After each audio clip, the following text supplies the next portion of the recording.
na karibu sana popote pale ulipo. Mimi naitwa Juma Mohamed. Karibu tuweze kutazama habari usiku huu wa leo kutoka hapa Channel 10 Plus. Tuangazie habari zile ambazo tumezikusanya kwa siku hii ya leo, na utakuwa nami kwenye kutazama habari za kitaifa, habari za kimataifa, bila kusahau pia habari za biashara na uchumi, wakati kunako upande wa habari za michezo na burudani Eden Bahati atakuja kutujuza hapa kunani zaidi huko kwenye upande wa michezo. Karibu sana ili tuweze kutazama, lakini matangazo haya pia unayapata mubashara kupitia YouTube channel yetu ile ya Channel 10 Plus Tanzania, lakini pia una nafasi ya kuandika kwenye kurasa zetu mbalimbali za mitandao ya kijamii kupitia Channel 10 Plus Tanzania. Karibu.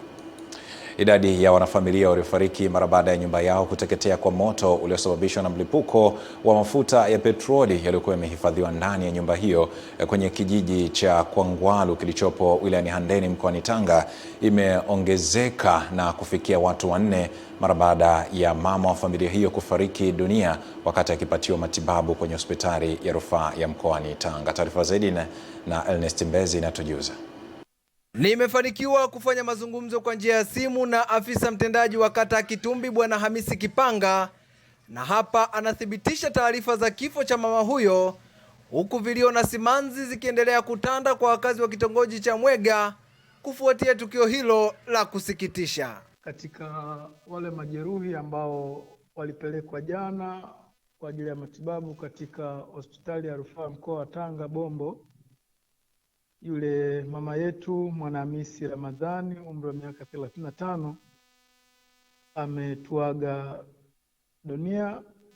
Hivyo mwili wake kwa sasa hivi bado uko hospitalini, taratibu za kusafirisha huo mwili ili kwa ajili ya kuletwa katika kata ya Kitumbi, kijiji cha Kwangau, kwa ajili ya mazishi. Familia hiyo iliyokuwa na watu 5 kwa sasa amebaki mtu mmoja ambaye ni baba wa familia hiyo, baada ya mama pamoja na watoto wake 3 kufariki kwa ajali hiyo ya moto. Na kwa upande wa baba, yeye anaendelea kupata matibabu katika hospitali ya rufaa ya mkoa wa Tanga Bombo, ambapo tukio hilo limemlazimu afisa mtendaji huyo wa kata kuweka mpango kudhibiti matukio hayo ya moto yanayotokana na uuzaji na uhifadhi holela wa mafuta ya petroli kwenye makazi ya watu. Binafsi kuna hatua ambazo tumeazimia kuzichukua sisi kama serikali ya kata kwa kushirikiana na viongozi wa vijiji.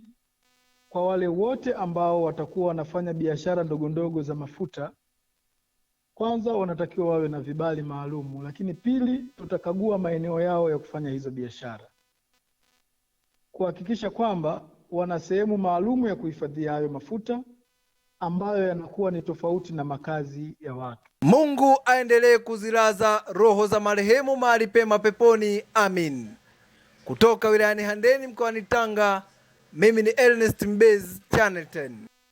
Asante Ernest Mbezi, na tuendelee kuchukua tahadhari juu ya vilipuzi aina ya petroli ili kuweza kuokoa maisha ya familia zetu. Kwingineko, serikali imeanza kutekeleza mpango wa mageuzi ya sekta ya kilimo nchini ili kuwawezesha wakulima kujikita katika kilimo chenye tija kitakachosaidia kuongezeka thamani ya mazao katika soko la kimataifa. Henry Kavirondo ni shuhuda zaidi.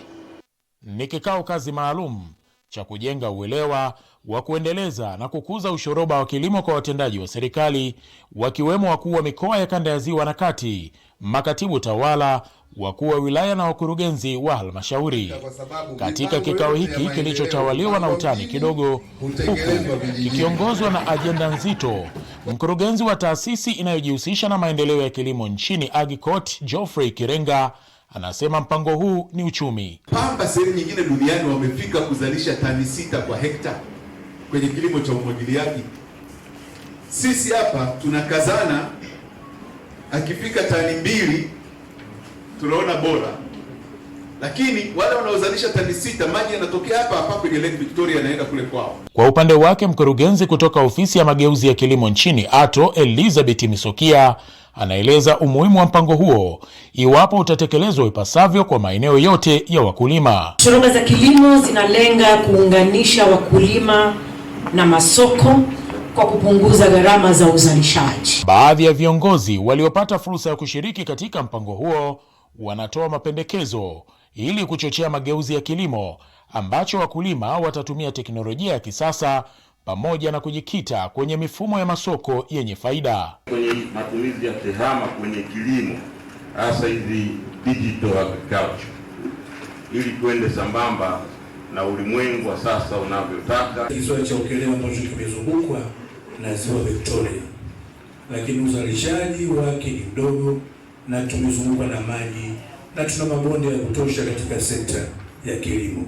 Ombi langu kama mkuu wa wilaya, ningeomba tuwe na cluster maalum katika visiwa vyetu. Wadau hao wamesisitiza umuhimu wa kuufuatilia mpango huo kwa ukaribu ili kuhakikisha mageuzi haya hayabaki kwenye makaratasi pekee bali yanatekelezwa kwa vitendo. Henry Kavirondo, Channel 10, Mwanza.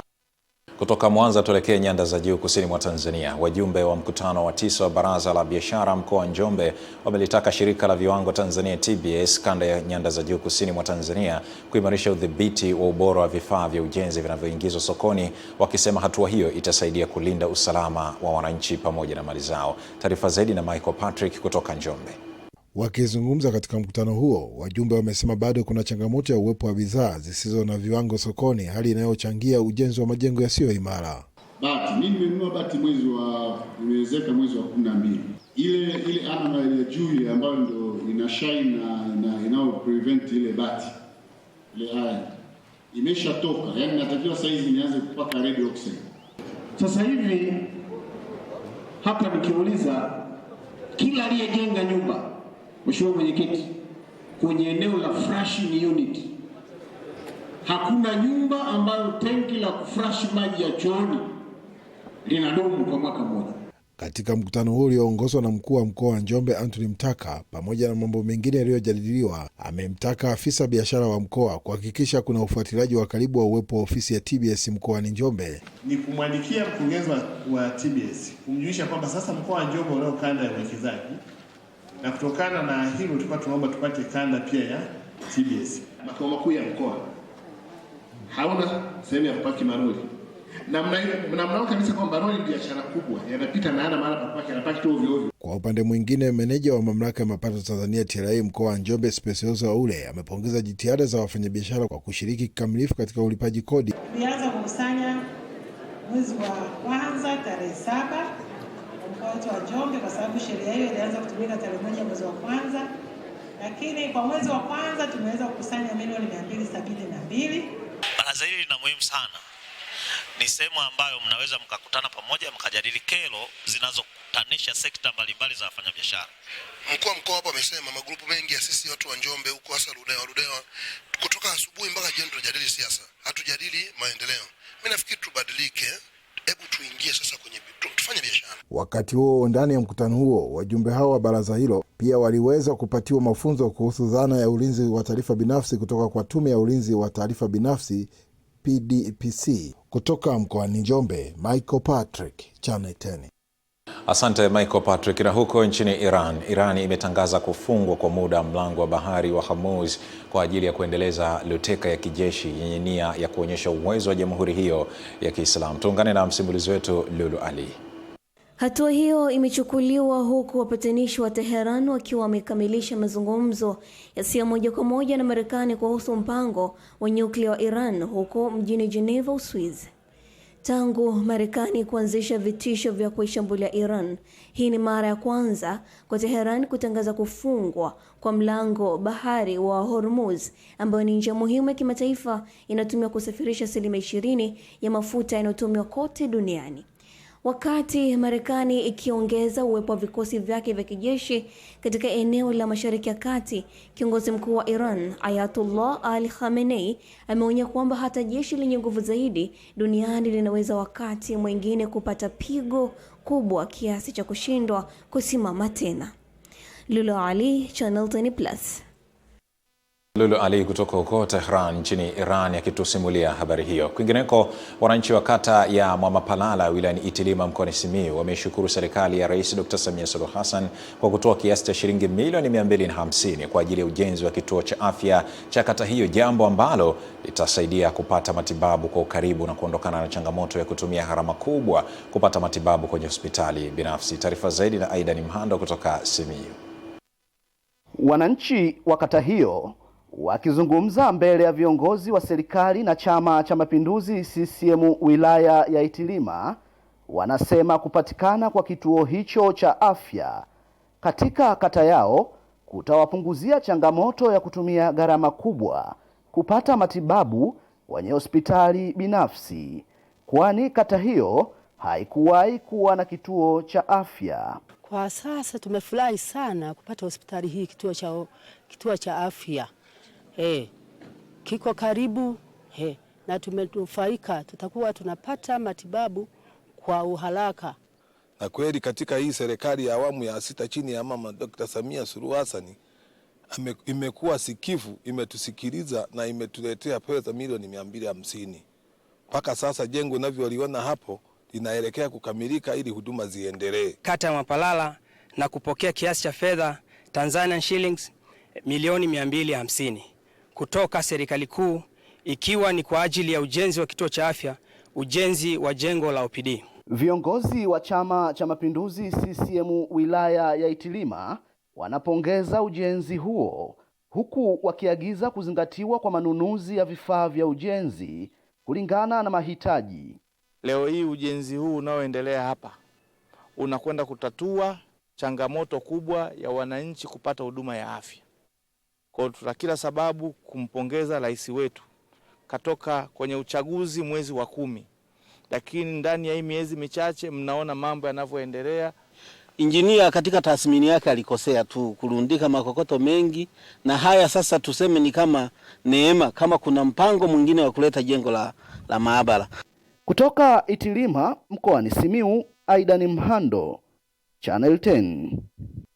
Na mtazamaji, kama ndo kwanza unaungana nasi, hii ni habari kutoka hapa Channel 10 Plus. Mimi naitwa Juma Mohamed, endelea kubaki nasi tuendelee kuangaza habari ambazo tuko nazo. Katika jitihada za kuboresha ustawi wa kulinda haki za wafanyakazi wa majumbani nchini, Chama cha Wafanyakazi wa Majumbani Tanzania CHODAU kwa kushirikiana na jumuiya ya wanaojitolea kwa ajili ya dunia CVM kimehitimisha mradi wa miaka 3 wa mafunzo ya ustahimilivu unaolenga kuwajengea uwezo na sauti wafanyakazi wa sekta hiyo. Jimmy Mengele ni shuhuda wa taarifa hiyo. Akizungumza wakati wa zoezi la kuwapatia vyeti wafanyakazi wa majumbani waliohitimu mafunzo ya ustahimilivu, mratibu wa mradi huo Mariam Shimba amesema mradi umefanikiwa kuwajengea uwezo wa wafanyakazi wa majumbani kuhimili changamoto wanazokutana nazo sehemu za kazi, pamoja na kuwafundisha namna bora ya kuwasilisha malalamiko yao kwa waajiri kwa njia ya amani, staha na maelewano. Kwa sababu katika stories ambazo wamekuwa akitupa ni kwamba pengine mwanzoni walikuwa wanapopata changamoto kwa waajiri wanapeleka hasira kwa watoto, wanapeleka hasira kwa mwajiri, wanakuwa na aina fulani ya kama kiburi au nini. Lakini baada ya kupata masomo haya waligundua ni namna bora ya kuweza kuwasilisha maumivu yao kwa waajiri wao na kuweza kutatua ile hali iweze kuondoka. So the aim is to give them back an identity, a value, in order to help them to gather the identity of domestic worker, gather the rights that they deserve, that they need in order to go on and proceed in their life with the domestic workings. Kwa upande wao, baadhi ya washiriki wa mafunzo hayo kutoka mikoa 6 ya Tanzania bara na visiwani wamesema mradi huo umewasaidia kutambua, kujiamini na kutambua haki zao, sambamba na kujifunza namna bora ya kuzungumza na waajiri bila migogoro, hali inayochangia kuboresha mahusiano kazini na ustawi wao kwa ujumla. Napata malalamiko mengi ya wafanyakazi, kama vile mfano mfanyakazi kuwekwa chumba kimoja na watoto wa bosi. Hilo ni swala zima la udhalilishaji, kwa sababu mfanyakazi anatakiwa apatiwe chumba chake yeye kama yeye, ili ajisikie huru katika kufanya mambo yake. Malalamiko mengine nayoyapata kwa wafanyakazi, kutokula chakula akishamaliza kupika anaambiwa ale mpaka bosi na watoto wake wamalize kula. Nashukuru mpaka nilipofikia hapa kupata elimu hii na leo nimepata cheti. Kwanza jambo la kushukuru, na washukuru Chama cha Wafanyakazi CHODAU kupitia na mradi huu wa CVM kutuwezesha sisi wafanyakazi wa majumbani kwamba kumbe na sisi tunaweza, kwa sababu tulikuwa tushakata tamaa kwamba sisi tulikuwa tumejiweka ni watu wa chini, kwamba hatuna uwezo na hatuwezi kujifikia. Jimmy Mengele, Channel 10, Morogoro. Kutoka Morogoro tukaangaze taarifa ambayo inaangaza kuhusiana na utunzaji wa vyanzo vya maji, ambapo madiwani katika halmashauri ya wilaya ya Serengeti mkoani Mara wameiomba serikali kuchukua hatua za haraka kunusuru kutoweka kwa bwawa la Manchira linalotumika kama chanzo kikuu cha maji wilayani humo, kufuatia kukithiri kwa vitendo vinavyohatarisha uwepo wa bwawa hilo, ikiwemo ukataji wa miti na uingizaji wa mifugo katika eneo hilo. Tuungane na Musa Makali. Bwawa la Manchira limekuwa likitumika kama chanzo kikuu cha maji katika mamlaka mji mdogo wa Serengeti hapa mkoani Mara, na serikali kwa sasa inatekeleza mradi wa miji 28, lakini changamoto kwa sasa ni usimamizi wa bwawa hilo ambalo shughuli za kibinadamu huenda zikahatarisha uwepo wake. Tunao ushahidi wa kutosha kwamba wapo watu ambao wanaratibu zoezi, watu wanaochungia mule mifugo wanaenda kuchukua ujira kwao. Na hapa madiwani wa halmashauri ya wilaya Serengeti wanaiomba serikali kuvunja uongozi unaosimamia katika eneo hilo, kwani unadaiwa kulihujumu bwawa hilo. Kwa hiyo lazima tuchukue hatua kali na ngumu. Ikiwezekana, mwenyekiti, hata hawa wanaopewa dhamana ya kusimamia vitu kama hivyo vyenye gharama kubwa, kama hawatoshi basi wapishe. Kweli uko wazi kwamba vyombo vyote tulivyovikabidhi kulinda kile chanzo, tumewafungulia duka, wanafanya biashara, na kufanya kwa biashara sisi tunakwenda hasara. Ya huyo mwenyekiti iangaliwe upya, na sambamba na kuangaliwa upya, mapato na matumizi yanayopatikana kutokana na huo uharibifu yawe yanaletwa kwenye hili baraza. Waache hiyo tabia, kwa sababu kile chanzo kinatusaidia sisi na vizazi vijavyo. Mtawala wa wilaya Serengeti kuhusu hili anakiri, huku akisema kuwa baadhi ya viongozi wa vijiji vinavyozunguka katika eneo hilo wamekuwa wakishirikiana kulihujumu bwawa hilo, lakini wanachukua hatua za haraka ili kuhakikisha linaendelea kuwa salama, huku mwenyekiti wa halmashauri ya wilaya Serengeti Ayuma Kuruma na hapa analazimika kuunda kamati ndogo kwenda kusimamia eneo hilo ili kunusuru hali iliyopo kwa sasa. Tumbaku wamekuwa wakitumia hifadhi ya Manchira kupata nishati ya kukaushia tumbaku kutoka ndani ya hifadhi ya Manchira kwa sababu ya kulegalega ulinzi pale. Nafikiri kwamba na hili pia litakuwa limetoa onyo kali. Hata hao watakaokwenda kuwekwa sasa watajua kwamba kuna kitu, lakini pia kupitia baraza hili niongeze hili waheshimiwa, kwamba sasa hawa watu wao wanaleta taarifa kila kwenye baraza la kawaida, sababu ni sehemu muhimu kuliko hata maeneo mengine yote. Jina langu ni Musa Makali na hii ni Channel 10. Asante Musa Makali. Kwingineko, Umoja wa Ulaya umetangaza utatoa msaada wa kibinadamu wa dola milioni 96 ili kuwasaidia watu walioathiriwa na mzozo unaoendelea mashariki mwa Jamhuri ya Kidemokrasia ya Kongo. Tuungane na Kenny Malila ambaye ana usimulizi wa taarifa hiyo. Kamishna mkuu wa umoja anayehusika na migogoro Hadja Lahbib akiwa ziarani katika eneo hilo amesema raia wa mashariki mwa DRC wamenaswa katika madhila ya vita, njaa na ukimbizi, huku wakitaabika kupata huduma za msingi. Pesa hizo za EU zinalenga kufadhili msaada wa chakula, huduma za afya na kuboresha usafi wa mazingira na makazi pamoja na maji mashariki mwa Kongo, pamoja na kuwasaidia wakimbizi wa DRC waliokimbilia katika nchi za Burundi, Rwanda na Tanzania. Lahbib amezitaka pande zinazozozana kuyawezesha mashirika ya kibinadamu kulifikia eneo hilo, akisisitiza kuwa pesa pekee haziwezi kusitisha mateso ya raia, akitoa wito wa kuheshimiwa kwa sheria za kimataifa za kibinadamu. Umoja wa Ulaya umesema kwa sasa zaidi ya watu milioni 21 huko Kongo wanahitaji msaada wa kibinadamu, huku wengine takriban milioni 28 wakiwa wameathiriwa kutokana na ukosefu wa chakula kufuatia mgogoro katika eneo hilo lenye utajiri wa rasilimali ambao umedumu kwa zaidi ya miaka 30. Kenny Malila, Channel 10+. Asante mwanahabari Kenny Malila kwa taarifa hiyo. Tuelekee huko nchini Gabon. Mamlaka nchini Gabon imetangaza kusitishwa kwa majukwaa ya mitandao ya kijamii, ikisema kuwa maudhui yanayochapishwa mitandaoni yanaweza kusababisha migogoro na mgawanyiko katika jamii. Msemaji wa mamlaka kuu ya mawasiliano nchini humo, Jean-Claude Mendome, amesema maudhui yasiyofaa ya kashfa, chuki na matusi yalikuwa yakidhoofisha utu na kuenea kwa taarifa za uongo, unyanyasaji mitandaoni pamoja na ufichuaji wa taarifa binafsi ni miongoni mwa sababu za uamuzi huo. Hata hivyo, mamlaka hiyo imesema kuwa uhuru wa kujieleza pamoja na ule wa kutoa maoni na ukosoaji unabaki kuwa haki ya msingi inayolindwa na katiba ya Gabon. Kutoka huko tukaangaze taarifa nyingine. Bodi ya korosho nchini imeeleza kuwa kutokana na mabadiliko ya hali ya hewa yaliyopelekea msimu huu wa kuwa na mvua za wastani hadi chini ya wastani katika maeneo mengi yanayolima zao la korosho, msimu wa korosho unatarajiwa kuanza mapema na kuwataka wakulima kuandaa mapema mashamba yao ili kuendelea kupata mavuno mengi. Mwandishi wetu Adam Malima anatujuza zaidi. Akizungumza wilayani Tunduru mkoani Ruvuma, afisa kilimo mwandamizi wa bodi ya korosho Johnson Kaaya amesema kutokana na mabadiliko ya hali ya hewa yaliyosababisha maeneo mengi yanayolima korosho kuwa na mvua za wastani hadi chini ya wastani, bodi imeamua kuwapa elimu ya matumizi sahihi ya taarifa za hali ya hewa maafisa kilimo ambao watawafundisha wakulima kuandaa mashamba yao mapema kwa kuwa msimu utaanza mapema mara baada ya msimu wa mvua kuisha. Kiukweli, kutokana na taarifa za utabiri wa hali ya hewa imeonekana mvua zitakuwa za wastani mpaka chini ya wastani. Hivyo basi tumewashauri wakulima kwanza wapogolee mikorosho yao mapema kwa kuondoa matawi yaliyokauka na yaliyoathirika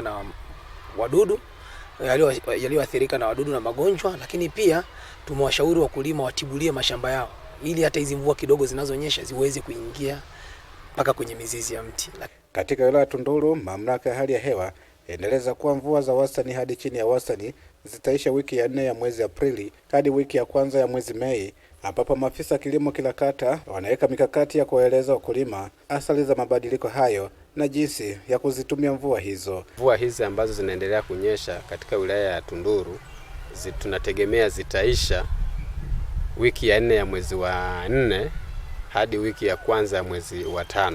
Hivyo tunawaomba maafisa ugani na wataalamu wa kilimo waliopata mafunzo haya ya utabiri wa hali ya hewa wazifikishe taarifa hizi kwa wakulima. Mafunzo haya itakuwa ni chachu kubwa kwa ajili ya kuongeza zao la korosho kwa kuwahamasisha kwamba wakulima waachane na ile zana ya kilimo cha mazoea. Kutoka Tunduru mkoani Ruvuma, Adam Malima, Channel 10. Kutoka kusini mwa Tanzania moja kwa moja tuendelee pale katikati mwa nchi ya Tanzania, ambapo kufuatia serikali kulizindua soko la kimataifa la Kariakoo lililokuwa linakarabatiwa mara baada ya kupata ajali ya moto, baadhi ya wafanyabiashara jijini Dodoma wamenuia kulitumia tena soko hilo kama fursa mpya ya kujijenga kibiashara. Katika kipindi cha miaka 4 wakati soko la Kariakoo likiwa kwenye ukarabati, baadhi ya wafanyabiashara hao waliokuwa wakiagiza bidhaa kutoka sokoni hapo wamekiri kupitia changamoto za upatikanaji wa bidhaa pamoja na bei. Na mifuko mara nyingi tulikuwa tunachuia ili kuwepo maeneo ya Kariakoo. Kwa baadhi ya mifuko ilikuwa ni shida kuipata. Kuna vifungashio hivi vya kopokopo pia na venyewe ilikuwa ni tatizo kuvipata. Unavipata muda ambao si sahihi. Unahitaji mwezi huu na ili upate mwezi unaokuja. Niliishi kwa ugumu kwa sababu nilikuwa siwezi kupata mzigo kwa wakati sahihi. Kwa sababu sehemu nilikuwa nategemea mzigo kwa ipatikaniki baada ya ile ajali ilipotokea moto. Ilibidi tuanze kuongea na nchi jirani ambazo zinahusika na hizo biashara.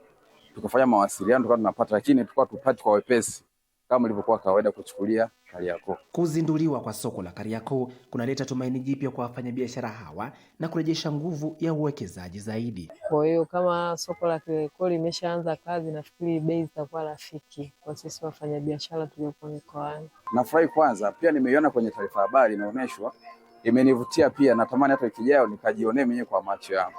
Na naenda kuchukua mzigo kama kawaida hadi rudi kama ilivyokuwa zamani. Katika hatua nyingine, mwenyekiti wa soko la Sabasaba jijini Dodoma anakiri kupokea baadhi ya wafanyabiashara wa Kariakoo waliokuja kuomba hifadhi sokoni hapo baada ya ajali ya moto katika soko la Kariakoo, na kwa sasa wameanza kurejea jijini Dar es Salaam baada ya serikali kukarabati na kukabidhi soko hilo likiwa na muonekano wa kisasa. Wakati wenzetu wamepata na adha ya moto, tulipokea watu wengi sana kwa biashara, na wengine walikuwa wanakuja hapa kuja kuomba maeneo ya kufanya biashara. Sisi kama viongozi hatuwezi kuwakataa kwa sababu ni familia. Naam, ndio tamati ya habari za kitaifa na kimataifa kwa sasa. Tupata mapumziko mafupi, tukirejea hapa tutakuja kutazama habari za biashara na uchumi. Mimi naitwa Juma Mohamed, bado endelea kutazama Channel 10 Plus.